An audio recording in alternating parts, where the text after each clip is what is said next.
For those who don't follow the white supremacist movement and the history of it in this country, you won't necessarily recognize the name Clark Martell, but it's not just that you were recruited into this movement and into the skinhead culture. You were recruited by pretty much the head guy. I mean, it's sort of like being recruited by the head of ISIS. And he's appealing to a lot of the same needs that I'm sure gang members appeal to when they bring people in, or ISIS or whomever else. One of the things in your book that was fascinating, I mean, he knew exactly what buttons to push because he came to you, he takes the joint out of your mouth, and then when he finds out your name, he starts talking about how as an Italian, right, you're descended from this class of gladiator type warriors in greatness, right, which is, I mean, shit, you tell a 14-year-old who feels powerless that they come from greatness. That has got to be intoxicating. Yeah, and he really appealed. It didn't start out as hatred, Tim. It started out as this pride. Like, you should have pride in who you are. And I was proud of being Italian. And he really focused in on that until, it went to the next level, which was,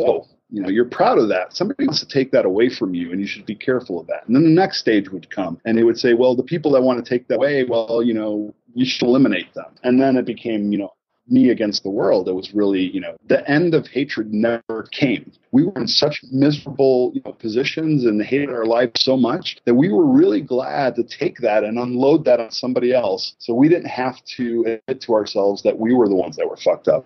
One of the things that I noticed really early on in your book, you expressed within the first 8-9 pages that as a kid, as a really young kid, you had a desire to be successful and powerful and famous. I think you talked about wanting to be like the star baseball player or something, or a celebrity. And then at one point when your mom takes you to Catholic school, and sits you down with the nun, and the nun says you're going to be president, and your mom was loving that. And you were sort of like just wanting to play ball on a team with real uniforms, but still it probably got you thinking, right? And it got me thinking. Here we are in a country that to some extent has told white men, and maybe white folks generally, but especially white men, that we really can do anything, be anything. And I would imagine that when white men who have been told that forever, for hundreds of years in this country, come up against frustration, which we all do from time to time, whether it's frustration with our economic situation or, whatever it is, we don't feel like we're achieving what we're supposed to achieve. Boy, when you have been promised the world, when someone has said to you, you're entitled to run this, like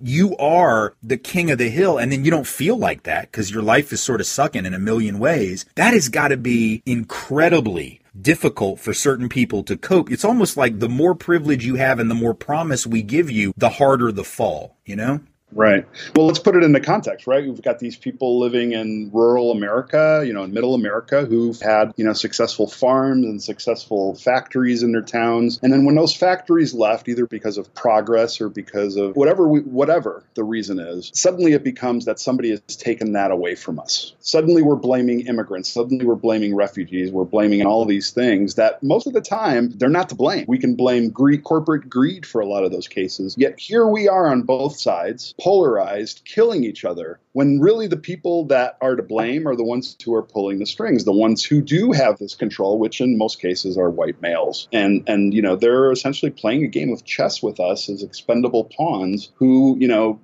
they're happy to watch us kill each other. They're happy to watch kids in the inner city, murder each other. They're happy to see all these drugs and opioids all over the country killing people because, frankly, there's an endless supply of us. And they know that their business will not stop, and their business, in fact, will grow because of the problems we have in this country. Well, that's the thing that's fascinating about Trumpism, right? That everyone sort of runs around saying, oh, this is unprecedented. This is the most horrible thing. And I mean, it is horrible, and it's a more extreme iteration that maybe some people are used to. But the idea that this is new, or the idea that it's a new thing for a rich white man to make political bank off of the idea that non-rich white people's pain is caused by black and brown folks, like that's not new. That's like Monday. The politics of prejudice works for people, especially when they're economically vulnerable. But here's the thing. So in Charlottesville, for this huge Unite the Right rally, yeah, you had some of those folks, but I looked at that crowd, and what I didn't see in that crowd, at least not in a predominant way, I didn't see a bunch of out of work coal miners. I didn't see a bunch of guys that got laid off from the factories. But what I saw were a bunch of dudes looked like frat boys marching around in khakis and white polo shirts or similar, sort of looked like they had come from a fraternity party. A lot of them college church kids. They didn't look like Clark Martell. They didn't look like those guys. And so I'm wondering,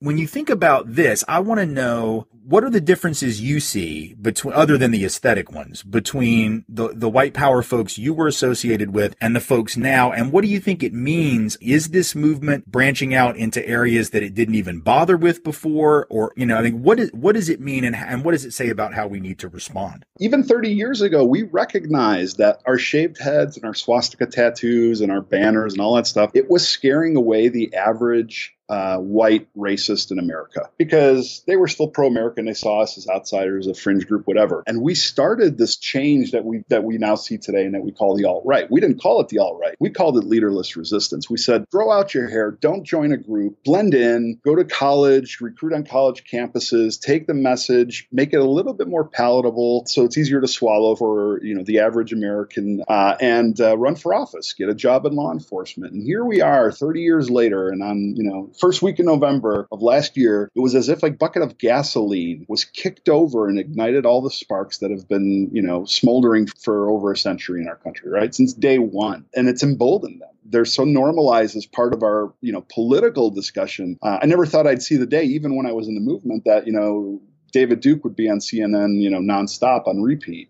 We couldn't have imagined that. We wanted it to happen, and has come to fruition today. And I think that we have a perfect storm that, if we're not careful, could be really, really dangerous for America, and in fact for the whole world, because frankly, this is a trend we're seeing in every country happening right now. Ultra-nationalism is growing. Isolationism and nativism is starting to become kind of the norm among politicians. We're seeing open neo-Nazis being elected to office in places like Slovakia, coming really close in places like Austria, and it's troubling because we're so disconnected from each other. Hatred is born of ignorance. Fear is its father, and isolation is its mother. And if we're so isolated from it and afraid to understand it, we never get to that point where we make a connection, where we can humanize other people. So we retreat back into our holes, back into our rural communities, back into our privilege, and we say, well, that's just not like me, so I have to hate it. That's a really scary time we're going through right now, because never in my lifetime have I seen the prevalence of